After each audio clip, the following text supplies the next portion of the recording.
Y'all have your books? I'll sign afterwards. So.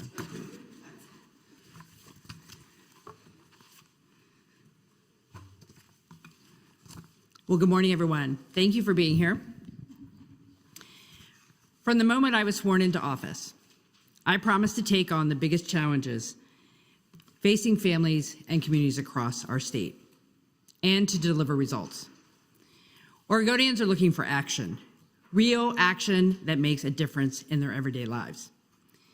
That is why on my first full day in office, I declared a homelessness state of emergency and signed an executive order to increase housing supply by 80%. In that same vein, today, I present my first recommended budget, this budget for the 2023-25 biennium. You can see that the title is mission focused, and that's because my budget outlines a path to make significant progress on the three top issues of shared statewide concern: housing and homelessness, mental health and addiction services, and education. We must acknowledge that while Oregonians are demanding action on these priorities, our state is also entering into a very challenging and complex budget environment. About $3.5 billion of one-time funding, spurred by resources from the federal government, is about to expire. I believe, however, that we still have a path to make targeted investments thanks to years of prudent budget management to build historic reserves. My recommendation in my budget is to keep the existing $2 billion of reserves in place. Those are important savings accounts for future crises. But the budget also says let's redirect $765 million that would have been automatically added to these reserves into targeted investments aimed at better serving Oregonians in these three key priority areas. While my top priorities will be the focus of today's conversation, I want to emphasize that this proposal represents a balanced budget that includes investments in every agency to tackle other pressing issues across the state, enhancing our historic investment in the state's water supply, fixing the public defense crisis, supporting Main Street revitalization across rural Oregon, implementing essential climate change policies, and making college more affordable. All of these important issues are also addressed within my budget recommendations. I also want to highlight the expertise and work of the state's Racial Justice Council, which will have a strong, ongoing partnership in my administration. The council has been working diligently with the state chief financial office and state agencies since August of last year to ensure historically underserved communities have significant voices in the budget process, and that helped to embed equity in this budget. I will keep working in partnership with the Racial Justice Council to reduce racial disparities and transform how the state provides services to support all Oregonians. Every Oregonian, no matter their race or zip code, deserves to have the same opportunities. My mission as Oregon's governor will always be to deliver results and move the state forward to build the Oregon we all want to live in.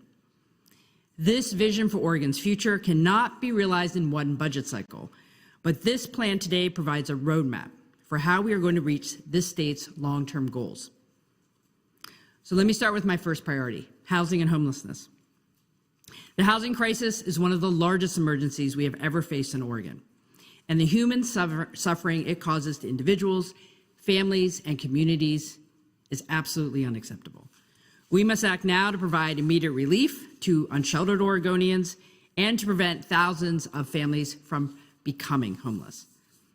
In my budget, I'm recommending a significant investment in affordable housing production and preservation, $1 billion.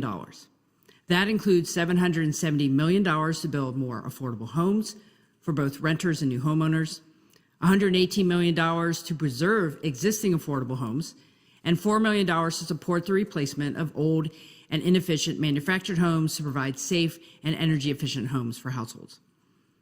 I'm also proposing the creation of a new office called the Housing Production and Accountability Office. This office will provide technical assistance and support to local governments and housing developers working to reduce land use and permitting barriers that get in the way of building more housing. And as part of my homelessness state of emergency declaration, I called on the legislature to invest $130 million as soon as possible in order to meet my goal of reducing unsheltered homelessness over the course of this calendar year. This budget expands on those early investments to rehouse and maintain housing stability for households moving from unsheltered homelessness into stable housing, provide ongoing homelessness prevention support, maintain shelter operations, create new permanent supportive housing, and more. For the second priority of mental health and addiction care, these urgent investments will address the homelessness emergency facing communities across Oregon today, but is only one piece of the larger strategy required to address this humanitarian crisis. For our behavioral health system, my administration will focus on effectively distributing the $1 billion in investments made in the 2021 legislature when I was Speaker of the House. We are starting to see results of these investments. Communities will soon see hundreds of new supportive housing and residential placements. The 988 call line has been launched to support anyone in a behavioral health crisis. But we have more to do to build on what is working and create a connected system that can lead to hope, healing, and recovery. That's why I'm proposing investments to disrupt the harmful and expensive pipeline of Oregonians who move from homelessness to jail or the state hospital. My budget aims to do this by increasing local residential treatment options, improving jail diversion services, and enhancing intervention and outreach before patients are civilly committed, closing gaps in behavioral health services for children and older adults, and expanding substance use disorder treatment for adults in custody. We also must stop preventable deaths from substance use and behavioral health needs, and we're going to do this in this way: providing more funding for 988 call centers to connect people with the nationwide suicide and crisis lifeline, supporting mobile crisis programs like Cahoots to divert individuals from hospitals and jails, investing in substance use treatment and services, addressing gaps in treatment by providing startup costs for residential detox and inpatient treatment, and reducing preventable deaths associated with opioid use by continuing support for the Harm Reduction Clearinghouse. This work can't be done if we don't support our essential behavioral health workers and work to build a diverse and culturally responsive workforce. We must increase wages for community health providers. My budget proposes doubling the Oregon Health Authority's Healthcare Provider Incentive Program, which would bring up to 1,000 new workers from diverse backgrounds into this pipeline by supporting loan repayment, scholarships, and other supports for licensed behavioral health providers and students. And to address the staffing crisis at the Oregon State Hospital, my proposal includes support to fund a sustainable 24/7 staffing model, establish a health equity unit to address staff needs, fund the complex case management unit so the most acute patients at the hospital can get the specialized care they need in safe and appropriate settings, and upgrade the facility to improve safety for both patients and staff. With these investments, help will be there when you or your loved ones need care. And the third priority, education, early learning, childcare, and accountability of our education dollars. Every child deserves a safe place to learn, and every family needs access to affordable childcare. After years of pandemic disruptions, we have a lot of work to do to build toward that vision. Childcare is too expensive, nearly impossible to find for families across Oregon. And it's absolutely unacceptable that less than half of Oregon's third graders have demonstrated grade level mastery in reading during the last school year. That's why in my proposed budget, you will see $100 million to support evidence-based, targeted literacy strategies focused on preschool and elementary school, and funding for literacy-focused summer programming for preschool and elementary students starting this summer. You'll also see an effort to improve access to childcare with a $100 million fund to build and upgrade early learning facilities. And I'm also proposing an additional investment of over $100 million to increase wages for early learning professionals, expand access to the employment-related daycare program, and better serve more families with young children. These investments can only make the desired impact for our children and students with focused leadership and increased accountability. All of our education investments must be put together with specific, proven strategies to ensure we know that how the dollars are being spent are connected to the education priorities that Oregonians care about and that outcomes are achieved for every child who deserves them. To do this, there must be increased oversight to make sure local schools are staying on track. Financial reporting should reflect what is happening on the ground in schools each day and be presented in ways that are easy to understand for policymakers, parents, and the public at large. So we have a lot to do. We must be bold, focused, and mission-driven to ensure we are getting the results Oregonians need. Every Oregonian must have a roof over their head. That means building more housing, rehousing our homeless neighbors, preventing homelessness before it happens, and expanding access to homeownership. Every Oregonian who is ready to seek help for mental health and addiction challenges must have access to treatment, no matter where they live or what they can afford. And every Oregon child must have a safe place to receive a high-quality public education, and every family has access to affordable childcare options. This is the Oregon that I know is possible. And my budget was built to make progress on each of these critical issues. I look forward to working with the legislature this session to meet the needs of communities across our state. And with that, I'm happy to take questions. And if you could, we're going to make sure there's a mic that comes to you, so since we're live streaming, people can hear your questions. So if you would just grab the mic, there you go. Hi, Governor Lauren Dake with OPB. Does your budget call on raising any new taxes or revenue besides that $765 million you talked about? There are no new taxes in my budget.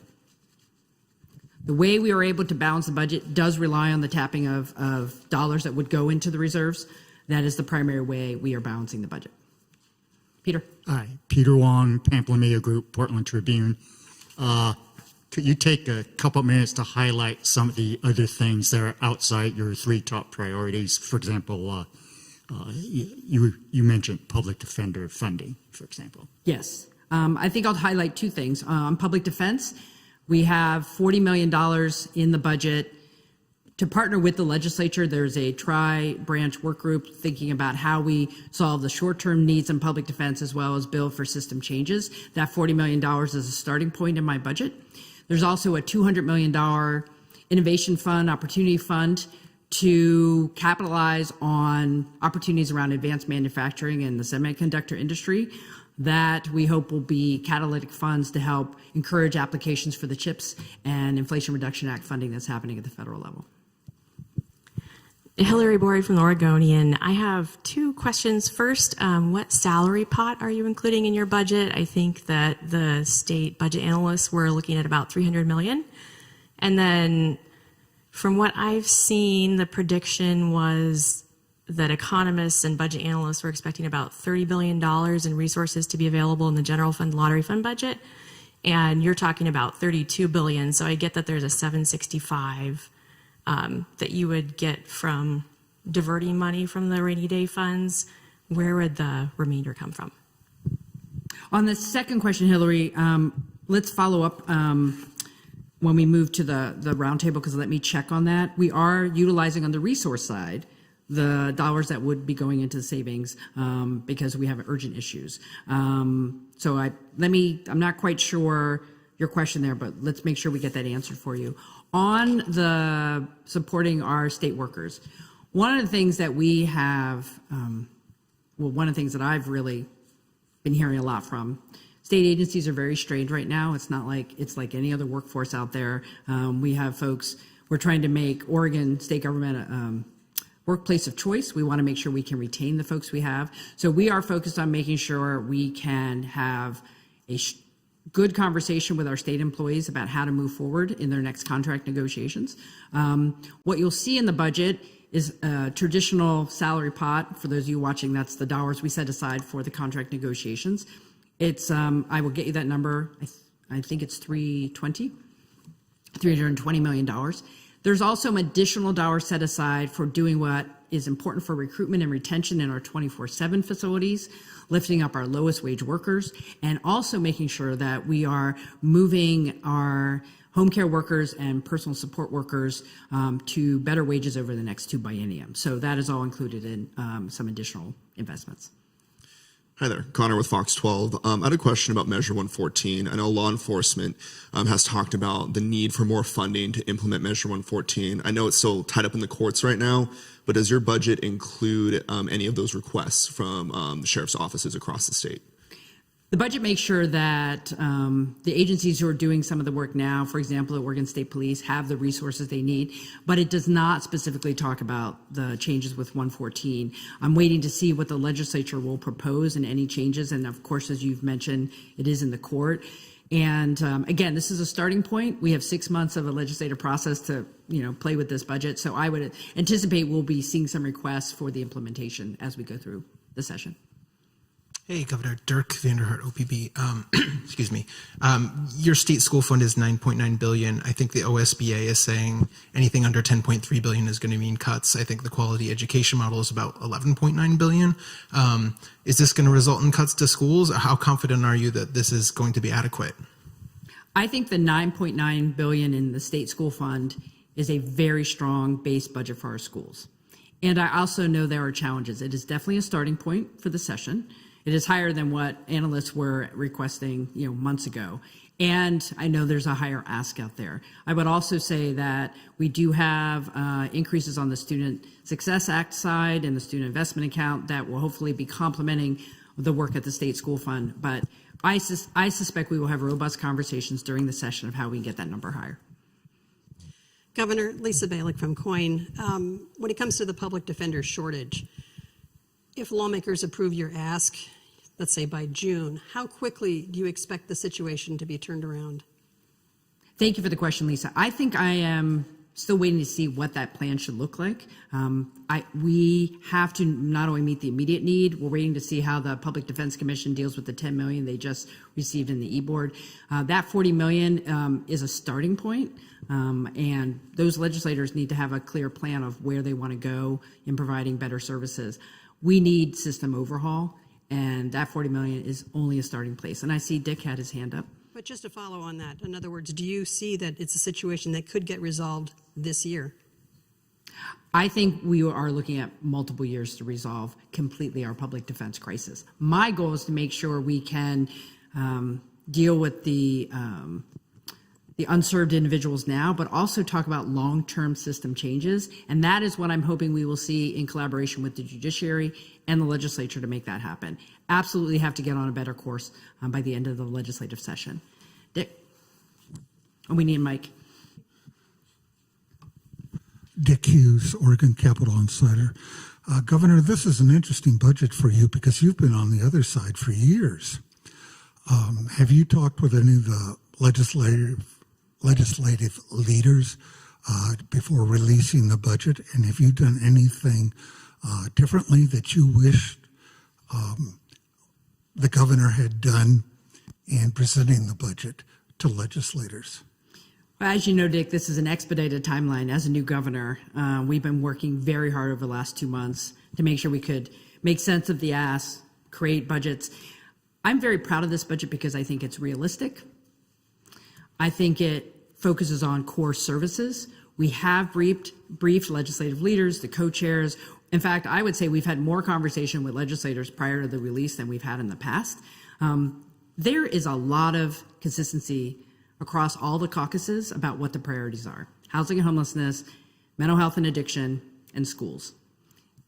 Republican or Democrat. So and I've met with the Republican leaders as well. So I want to make sure that we focus on what we all think are the shared concerns. We might differ on maybe some of the numbers and some of the strategies, but the issues are, I think, widely shared across the street, and we're going to be working very hard to get this budget done. Question on behalf of Nate Baker from K2. Are there any cuts in this budget?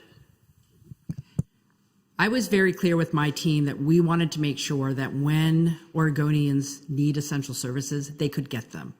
There are no service cuts in this budget.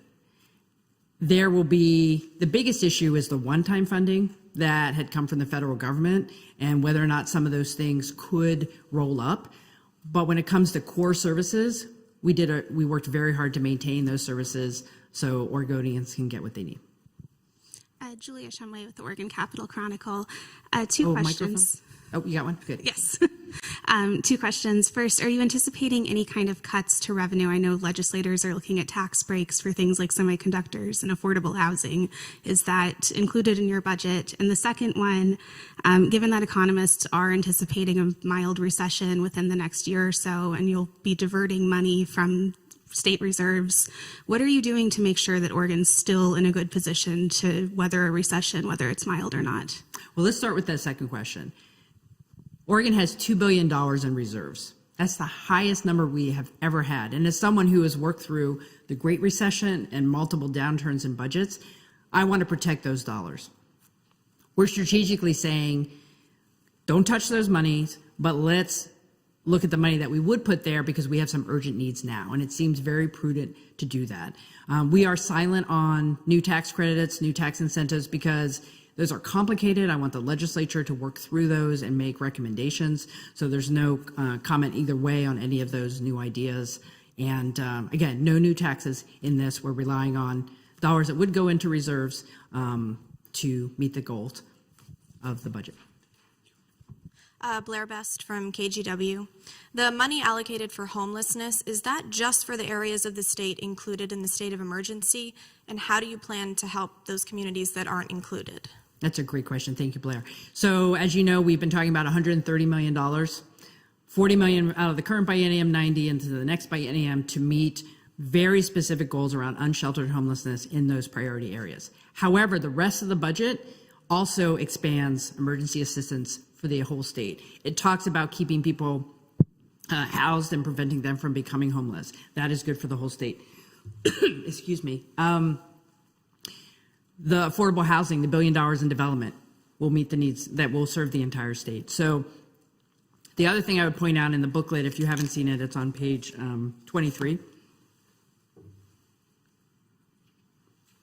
is about our new Medicaid waiver. On January 1 of next year, we will have access to additional dollars of 6 months, of up to 6 months of rent assistance as bridge support for Oregonians on the Oregon Health Plan. So that is part of this as well. That is a statewide benefit that will reach all Oregonians. So what I would say is we have some immediate short-term needs through the emergency order, but over the course of the next biennium, all parts of the state, and every part of the state has a homelessness crisis, is going to be getting help. Hey, Governor, I'm just trying to think through some other potential big ticket items that aren't one of these three. Public safety was a big focus in the campaign, I think among all the candidates. You know, you're talking about mental health and behavioral health, but any big public safety investments that you're making to sort of help what us in a lot of states are seeing as a crime wave, and any money contemplated for the I-5 interstate bridge? Are you thinking ahead for money that could go toward that? Yeah, so on public safety, I definitely am one of those folks that takes a larger view that our communities are safer when people are housed and have the health care they need and services. So that is clearly a big focus of this budget. As it relates to specific public safety investments, you'll see the mobile crisis units we're continuing to support. We are making sure that the agency that provides training for new law enforcement officers can operate at the maximum number of classes they can have at 20 classes over the course of the biennium. We also want to make sure that we have a little bit of money in there to help officers figure out how to utilize what's in Measure 110. What we are hearing from first responders is no one's actually had a conversation with them directly and comprehensively about what 110 means to them in their day-to-day work. We're going to be doing that. Making sure that, again, core services are maintained. I want to go back to supporting our 24/7 workforce, not only in the state hospital, but in the prison system. And you will see that in our behavioral health package, it's money for folks who are in prison now getting, I don't know how many people realize how little addiction treatment is available in our prisons. And this will start doing more there. So when people do come out, they're in a much better shape, right? So it's comprehensive, and we can get you more details, but those are some of the highlights. And then on the I-5 bridge, as you all know, I have been a strong supporter of replacing that bridge. I live right next to it for many, many years. You will see in my budget, in the ODOT budget, in the larger narrative, continued support for funding and the design and planning for the bridge. That's very clear. And a directive to ODOT, to stakeholders in the legislature, that they need a different funding plan than solely relying on a gas tax to fund the replacement of that bridge. Given where people are in terms of the things people are experiencing on their day-to-day basis with inflation, a funding plan solely on a gas tax is not acceptable. So I'm looking forward to hearing what the legislature wants to do there so we can make sure we can meet our commitment to replace that bridge. Governor Hillary from Oregonian, I noticed a couple times in your budget summary that you talked about students having a safe place to learn, but I didn't see money that was going towards school facilities. So is there more to know there?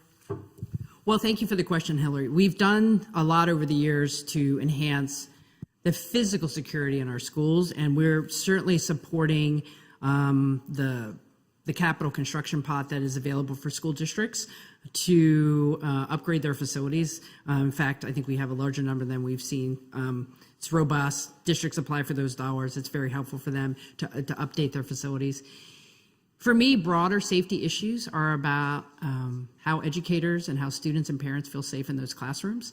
I think the social and emotional learning aspect, our students have been through a lot. They're coming into their schools and their classrooms with more trauma because of the pandemic and other things going on in their lives. So making sure that we're providing the skills and the services and support so our classrooms can be safe for both the educators and students. So that's more what I'm talking about than the physical safety of the building. Last question. I think, yes.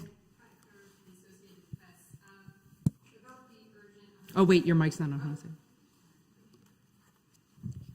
Hello. There you go. Thank you. About the $130 million in urgent housing and homelessness funding, are you hoping that money will be allocated before the end of June, before the beginning of the next 2023-25 biennium?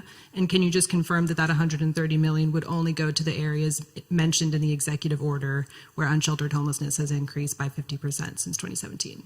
That $130 million is focused on those key areas in the emergency order. We are from this current biennium into the next. I am asking legislators to do that as soon as possible, and hopefully by the beginning of March. Okay, and To just make that commitment. second question. You said you you're requesting $62.5 million to provide a living wage to early learning professionals. What do you define as a living wage? We will get you that detail. I'm glad you're pointing out that specific question. What we have been hearing is we have a childcare workforce that is difficult to maintain right now, and how we reimburse workers who are doing absolutely critical work is an important priority for me. So we'll get you some of those numbers. The reimbursement rates from the state have not kept up with what it costs to run these businesses and actually make sure those centers stay open and those in-home care facilities. So we will get you more information about what that means with specifics. So thanks for calling it out. And with that, I'm going to stop this portion of the press event. Really appreciate you being here. If you have any questions, there's a lot in here, and the full details are also online. And then I think we will, for folks who want to dig deeper into more, for the budget nerds, we'll have a conversation at the back table, complete with pepper and patties. And I think there might be some TV folks who want some quick interviews before we do that. So thank you all for being here. Really appreciate it.